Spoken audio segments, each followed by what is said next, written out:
You're listening to the Patriot Pastors Podcast, where we talk about the current events from a pastor's perspective, as well as calling America back to the faith of our fathers.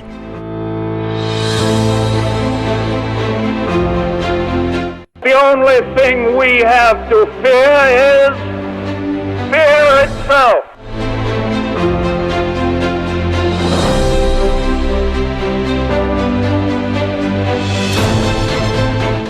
Well, the trouble with our liberal friends is not that they're ignorant.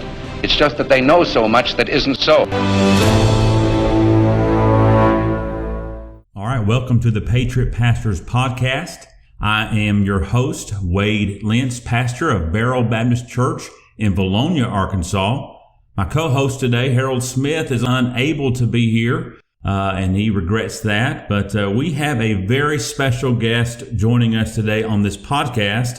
We have Republican State Representative Stephen Meeks, who represents District 67, which, if you're familiar with Arkansas, is a large part of Faulkner County. Stephen, it's so good to have you here today.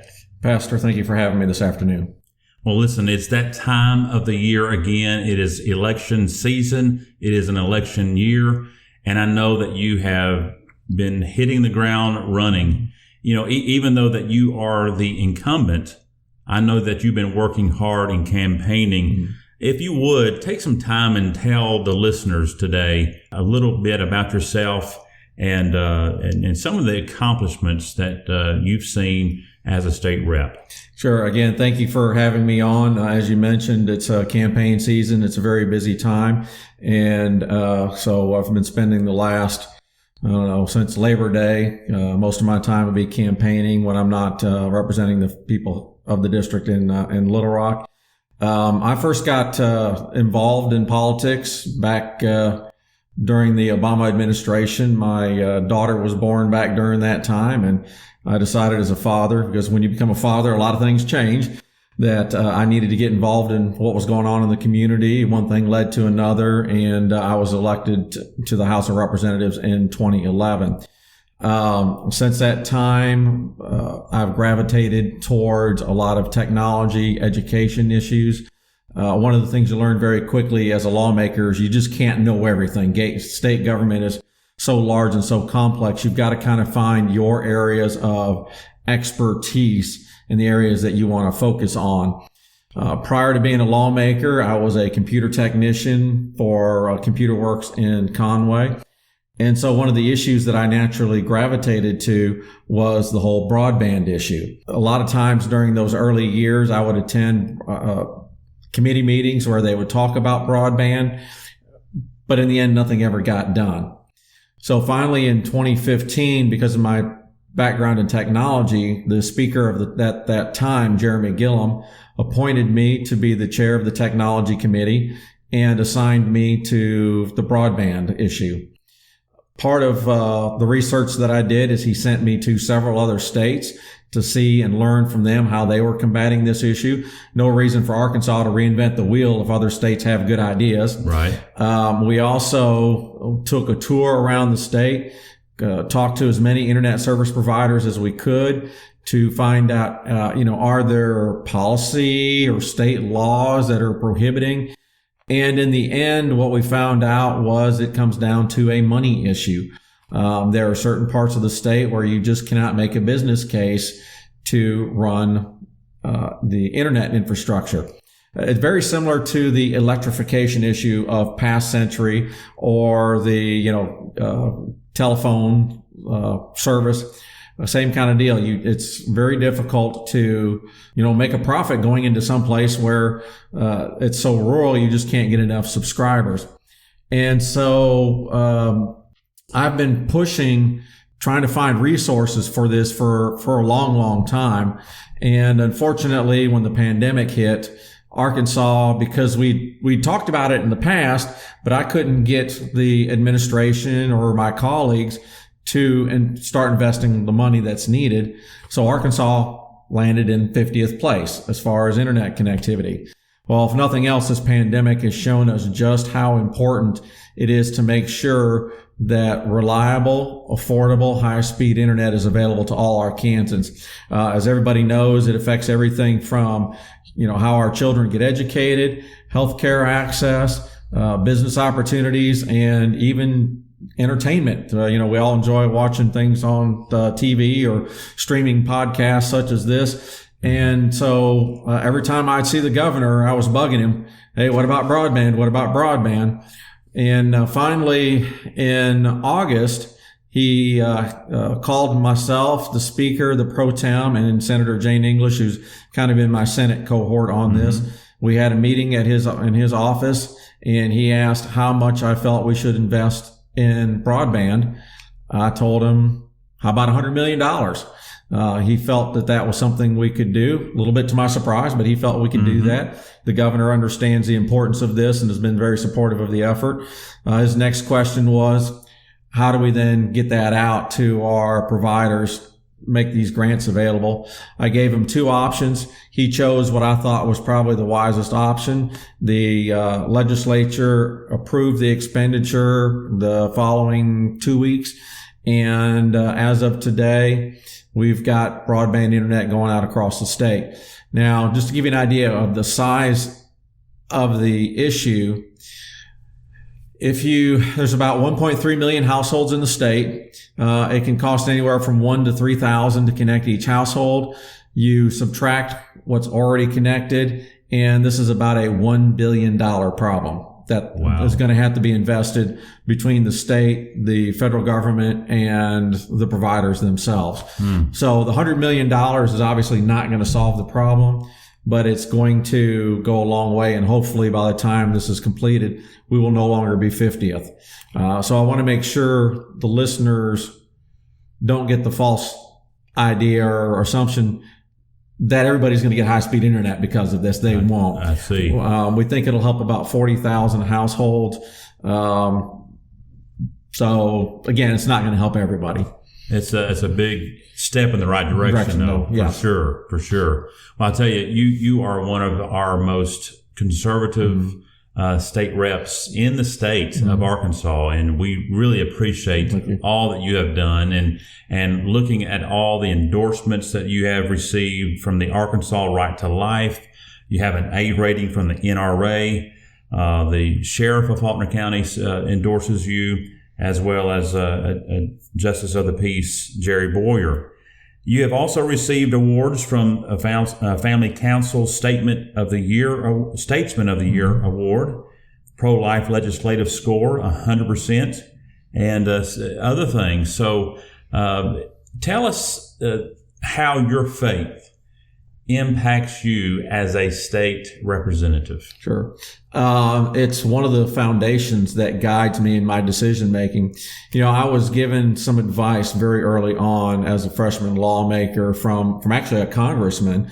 He told me that if you always vote your principles, 10 years later, you'll always be able to explain why you voted the way you voted.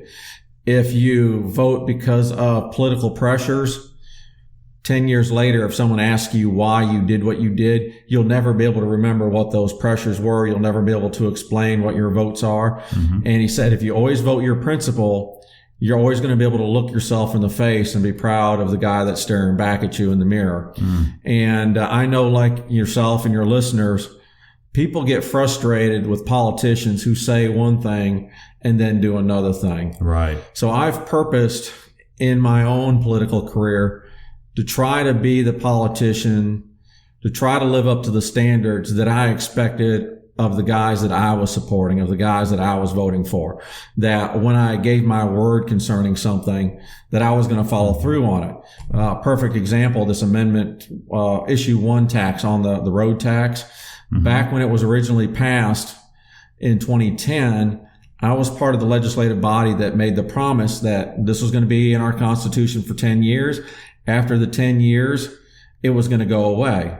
And so part of the main reason why I'm opposed to that is because I gave my word we were only going to have it for 10 years. And I believe it's important to stay with what you've meant. On the pro-life issue, that's clearly something that goes back to our faith and believing that all life comes from God, that, the scriptures talk about He knows us in our mother's wombs, and understanding, that's a child in there. Mm-hmm. The other side wants to call it a fetus and what's up. Sure. And understanding that those that have had abortions, it's not just you have an abortion and you're done with it. It affects that mother and the father and that family for the rest of their lives. And so, right. I've always been pro-life, will be pro-life. And I believe that, at some point, if it costs me an election, I would rather lose an election by standing firm on my principles than compromising to try to get ahead in the political realm. Right. And what I found is, not surprisingly, if you stand by your principles, you keep your word to your constituents, I believe you don't have to worry about getting reelected. I believe the citizens of the district will reward me with reelection because I've done the job that they expect me to do. Absolutely. And speaking about, being reelected and talking about the importance of abortion, that leads us to talk about a little bit about your opponent. You do have an opponent whose name is Steve Wilson. I believe he's from the Greenbrier area. Yes. Mm-hmm. And he's running on the Democratic Party as a Democrat. And don't know a whole lot about him. He no doubt a good tax-paying citizen, but he's certainly not going to have the conservative values that you hold to and that you cherish and that we as the constituents cherish as well. And the biggest thing is that he's running as a Democrat. Even though he himself may be opposed to abortion, he is lining himself up with a party that really is their big thing, that they are for abortion. And so tell us maybe some other things that separates you from your opponent. Sure. So I've only met Steve a few times.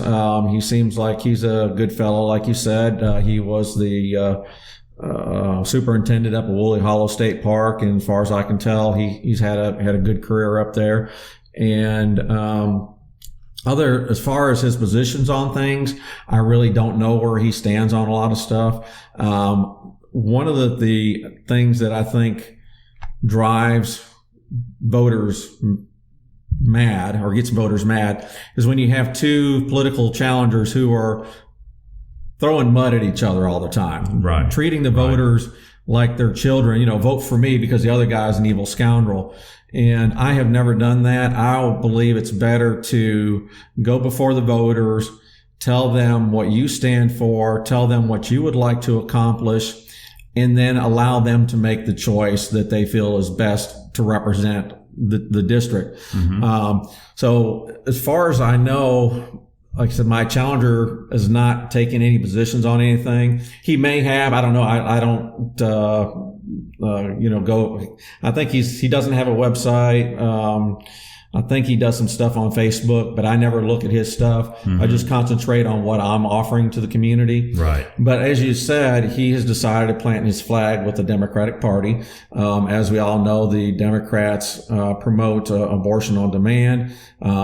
They've also, during this election cycle, have been pushing the defunding of the police. Many years ago, talking about our Christian faith, of course, they kicked God out of their party platform.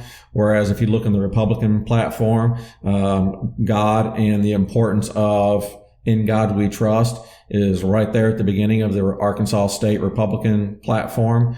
When it comes to differentiating, hopefully my views are pretty foundational where I'm at. As you've talked about some of my endorsements, I am 100% pro-life. Because of our activities, Arkansas is one of the most pro-life states in the country. Yes. I have an A rating with the NRA. I believe one of the most fundamental liberties that we have as citizens is the right to defend ourselves. Yes. The pro-family legislative scorecard, I received a 100% score on that. I believe one of the ways you build a strong community is you have to have strong families and traditional families. You have to create opportunities for businesses to flourish.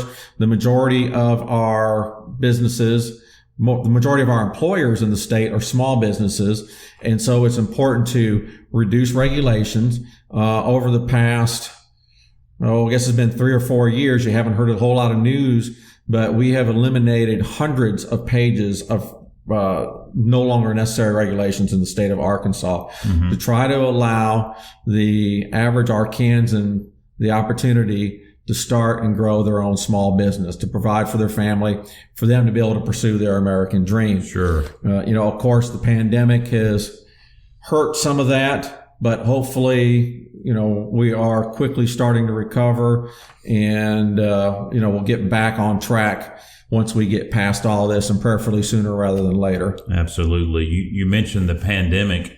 I saw just before we recorded this podcast that the governor, Asa Hutchinson, has made a proclamation. Can you tell us a little bit more about that, what that means? Sure. So the governor issued a proclamation calling on all Arkansans to set a day aside for prayer for the state and for the nation, and I believe it's this weekend that he's called for that. So likewise, I encourage Arkansans to be in prayer for our country and for a quick recovery.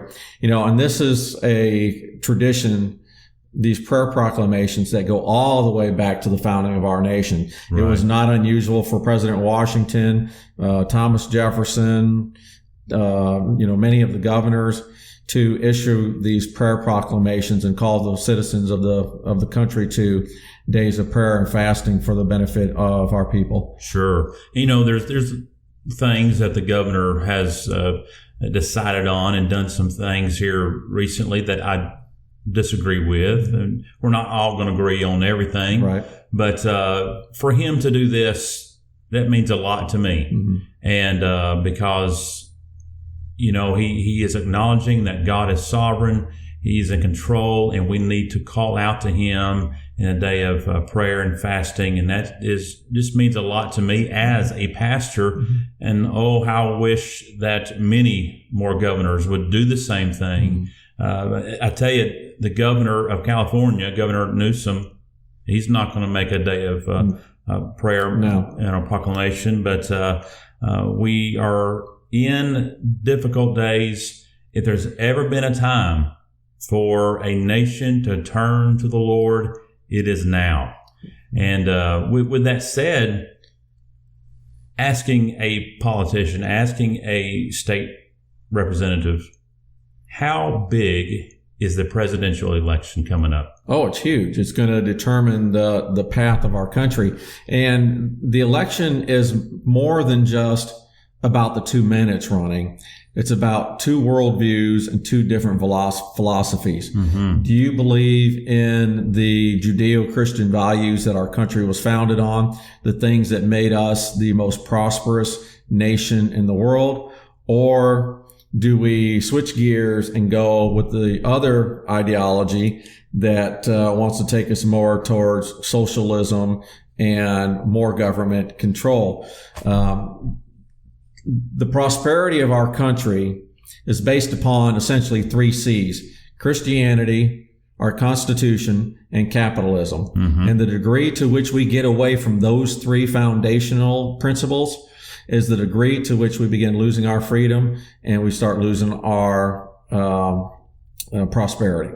Right. Our founding fathers said time and time again that our nation was to be a Christian nation. Now, that doesn't mean that everyone's going to be a Christian. That doesn't mean that, there's going to be a national church, but it meant that the people of the country were going to be overwhelmingly Christian, and we're going to follow the biblical principles laid out in Christianity, because you can't have a government control all the people and the people remain free. The people have to govern themselves. De Tocqueville said in his book, Democracy in America, that what set the American independence movement apart from what was, say, going on in France and some of the European countries is we have a Christian value system that tempers human nature, that allows for our freedom to become a blessing to us. Because there's two ways you can look at freedom. One way you can look at freedom is the opportunity to do what's right. Freedom is the opportunity for you to be the best that you can possibly be. The other way of looking at freedom is the freedom of from responsibility. The freedom to do whatever I want without consequences. Right. One of those definitions of freedom leads to prosperity, leads to growth, leads to betterment. The other definition of freedom leads to ultimate destruction. That's true. And when we embrace the Christian version of freedom, understanding that we've got to keep our sins in check and, our reliance on the Lord, it will lead us to prosperity. When we ignore that and decide we want to go with this other worldview because we don't want to have accountability, we've all seen time and time again, history repeats itself, what the outcome of that is. Yes. And unfortunately, the Democrats want to lead us down the socialist path. It always leads to destruction. There's nothing that they're going to do different. You always hear these excuses about, well, we're going to do this different, or we're going to do that different, or we're smarter. No, human nature is ultimately going to lead down the path of destruction. Sure. And we've seen it. Israel went down that several times. Yes. Recently in modern history, we're watching it happen in Venezuela and other countries that have embraced socialism. And so hopefully we as Americans will make the correct decision. And this is not the first big pandemic we've been through as a nation. That's right. If we go back to the 1919 Spanish flu pandemic, right as that pandemic was coming to an end, and it was a lot of the same problems we're facing now, face masks and social distancing and businesses being closed. And during that presidential election in 1920, America chose the conservative Republican ticket, and that led to the prosperity of the early 1920s. Right. Hopefully, once again, we will learn from history. We'll make that wise decision. And as we come out of this pandemic, we will begin to prosper once again. However, if we choose to go down this socialist path, we're going to see trouble. Yeah, absolutely. Trouble for sure. I noticed that you do some public speaking and you speak on topics such as the faith of our founders, God and the Constitution, and among other things. I need to have you come to Beryl sometime and speak on these subjects. That would be tremendous. Yep. Well, and what I do on these PowerPoints is I use the words of the founding fathers to talk about what their view of the role of Christianity in government should play, what happens if we don't. So the warnings they gave us about the questions we're facing today, and what the solutions to those are. And then in the other one about God and the Constitution, I talk about the godly influence of the Christian values you find in the Constitution. Yes. In the Declaration, the Creator is mentioned 4 times. God is not mentioned per se in the Constitution, except in the closing. They close the Constitution in the year of our Lord, not a Lord, the Lord. They personalized it, our Lord. Right. And you can see some of these Christian influences within the Constitution, and those are some of the things that I talk about. And I would encourage your listeners, if they are interested in this subject and want to learn more, there's a website they can go to. It's David Barton's website. It's called Wall Builders. I think wallbuilders.com. Yes. And you can go on that website into their library, and you can read some of the documents from the earliest days. For example, it was very common for pastors of those days to preach about elections and the importance of Christians getting involved in the election process and voting. I think for too long we've been fed this idea that, keep your Christianity in your church, and we're going to do something different over here in the public square. Right. And that was not the intention. I read a sermon that was preached in front of the New Hampshire General Assembly last week, where the pastor was talking about the values that the citizens should expect from their leaders. And those are things that I, as a lawmaker, want to know so that I understand the founding principles. But I think it's also important for our citizens to go back and relearn that history that has been lost to us for so long. I think most of us understand we're a Christian nation, but if I were to ask you to defend that, how many people could? Sure. We've all been told, George Washington, he was a deist. Well, no, he wasn't. His own granddaughter, who lived with him for 20 years, said that President Washington, after he ate his evening meal, he retired to his study for an hour every evening to read the scriptures. Wow. I mean, how many of us are that dedicated? Right. He rode 2 hours to church evidently every week. That would be like someone from Bologna driving to Fort Smith every Sunday for church. I mean, that 2 hours. Amazing. Thomas Jefferson, who probably one of the least religious of the founding fathers, he went to church at the United States Capitol. Most people don't know this, but church, one of the largest congregations in the United States by the time of the Civil War, was actually held in the Capitol building in Washington, D.C. And a lot of the people back then, they'd keep diaries. And there were several folks who commented on Thomas Jefferson. Unless something came up that prevented him, he was always at church. Sure. And, because he felt Christianity was important, that he should set the example as a chief magistrate and be at church every Sunday. Absolutely. And so there's all that back from our founding fathers, but we don't talk about it. We don't hear about it enough today. And there's an Old Testament verse that says, and they were destroyed for a lack of knowledge. And that's what we're seeing today in America. We are being destroyed from within because so many of our citizens do not have the knowledge of the Constitution. They do not have the knowledge of our history as a nation and its Christian values upon which it was built. Was it perfect? Not even close. But nevertheless, it was built upon Christian foundations, Christian principles, and we certainly need to build upon that once again. Let me ask you this as we close. What would you say to a pastor who is listening today, who doesn't live in our district, but is struggling with that aspect of how much do I get involved with politics, that I'm not overstepping my bounds per se? What would you say to that pastor to encourage him to get involved as a pastor, as a man of God? Sure.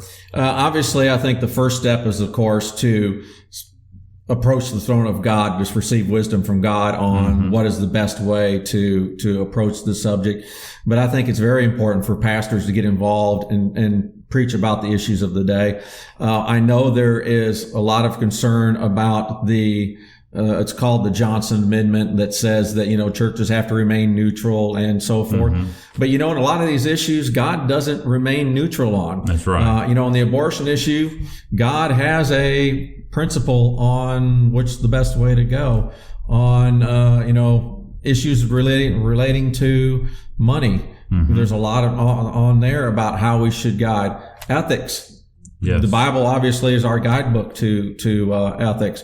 Education, pretty much any issue that you can think of is that some way going to be addressed in the scriptures. And it's important, I think, for pastors to make sure that the people of his congregation are informed on those biblical principles. I don't know as a pastor that you come out and start, as an individual, you can obviously endorse a candidate. Right. But the church probably better if the church doesn't. Now, in the past it did, before the Johnson Amendment did, and it may get to the point where as Christians and as churches, we're going to have to get over the fear of maybe losing our tax protection in order to make sure the whole counsel of God is given. But I think it's important for pastors to make sure they're preaching about the issues of the day so that, unfortunately, as a pastor, we can preach. We preach the foundational stuff, but modern day applications can get lost, I think, sometimes. Sure. And when those modern day applications get lost, the lay person who they come to church maybe once or twice a month, they don't see the relevance of the Bible in their life today. And I think that's one of the challenges that pastors have today is, how do you preach the scriptures and make it relevant for life today? Right. And I think if a pastor does that, then it goes a long way towards helping. And of course, encouraging his people to get out and vote. Make sure they're registered. Yes. Evangelical Christians are one of the largest voting blocs in the nation, but the numbers have been 25, 30% of Christians vote. If Christians don't vote, or even worse, Christians don't run for office, if we elect 5 atheists to the school board, should we be surprised when they outlaw prayer before the football game? That's right. Or should we be surprised when they bring in, curriculum that is anti-Bible or anti-American even? We shouldn't. And it's partially our fault because we didn't do our homework, and we ourselves are not stepping up to run for office and then supporting those candidates who hold our Christian values. Right. I'll tell you what, you have so much great information and for sharing with us today. Thank you for joining us. I know you are very busy. You're getting ready to head out to another event in just a moment. I want to encourage you, if you live in District 67, to go out and vote for Stephen Meeks, and thankful for his conservative leadership. And I want to thank you for listening to the Patriot Pastors Podcast, and we hope that you will join us again very soon. May the Lord bless you.